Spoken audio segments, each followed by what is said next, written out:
యేసు ప్రభు దయామయుడు. ఆయన ఆశీస్సులతో అనారోగ్యాలు దూరం అవుతాయి, ఆరోగ్యంగా ఉంటాము, ఆహారం దొరుకుతుంది, ఉపాధి దొరుకుతుంది, ఉద్యోగం దొరుకుతుంది. ఆయన ఆశీస్సులు ఉంటే చాలు. చక్కగా ఇలాంటి ప్రార్థన చెప్పండి, తప్పేం లేదు.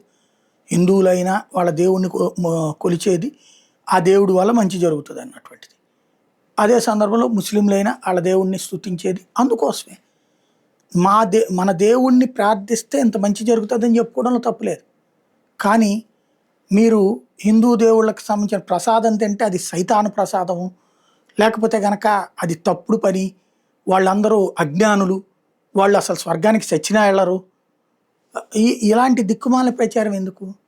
క్రైస్తవ సంఘాల్లో కొంతమంది నిజమైంది నీ బైబిల్లో నువ్వు చెప్పుకో, నీ బైబిల్కి సంబంధించినటువంటి బోధన చెప్పుకోవడం తప్పే లేదు. నీకు ఇచ్చిందే ఆ గ్రంథం, అందుకోసం మన దేవుడు ఎంత గొప్పవాడు, మన దేవుడి వల్ల మంచి జరుగుతుంది అని చెప్పుకోవడంలో తప్పులేదు.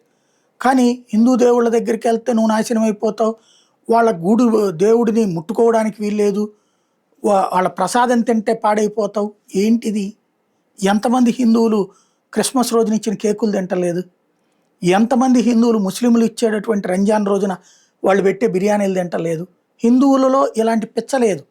కానీ హిందువుల్ని అజ్ఞానులుగా చూపెట్టేటటువంటి విధంగా కాఫీర్లు అంటూ ముస్లిం పెద్దలు, అలాగే క్రైస్తవ దాంట్లో అయితే కొంతమంది పాస్టర్లు నోటికి వచ్చినటువంటి కారుకోతలు.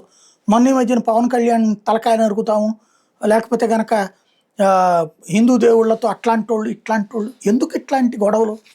ఎవరు సృష్టించమంటున్నారు?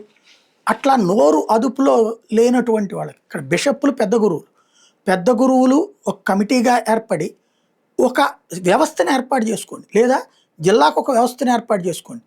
పరమత దూషణ లేని మనమత బోధన చేసుకోవడం అన్నట్టు. మనమత బోధన చేసుకున్నప్పుడు ఎవ్వరూ అడ్డుపడరు. పరమత దూషణే పరమతాలలో ఆగ్రహం రప్పిస్తుంది.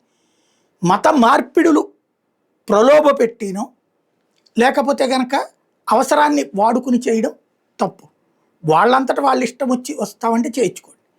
అలా కాకుండా నీ ఆరోగ్యం బాగుపడాలంటే నా దగ్గరికి రా, నీకు డబ్బులు ఎక్కువ సంపాదించుకోవాలంటే మా మతంలోకి రా, లాంటివి చెప్పొద్దు, చేయించద్దు. అట్లాగే ఇంట్లో ప్రార్థన కూటములు నడుపుతున్నారా, నడుపుకోండి. అప్పుడు మైకులు పెట్టకండి. ఇంట్లో భజనలు మేము కూడా చేసుకుంటాం, పూజలు మేము కూడా చేసుకుంటాం, మీరు అట్లా చేసుకోండి. మైకు పెట్టినప్పుడు పక్కన ఉన్నటువంటి వాళ్ళకి ఒక అసంతృప్తి వస్తుంది. అనవసరమైనటువంటి ప్రజల మధ్య విభేదాలకి మతం కారణం కాకూడదు, మత పెద్దల కారణం కాకూడదు. బాధ్యతాయుతంగా ముందుకు వెళ్లాల్సిన అవసరం ఉంది.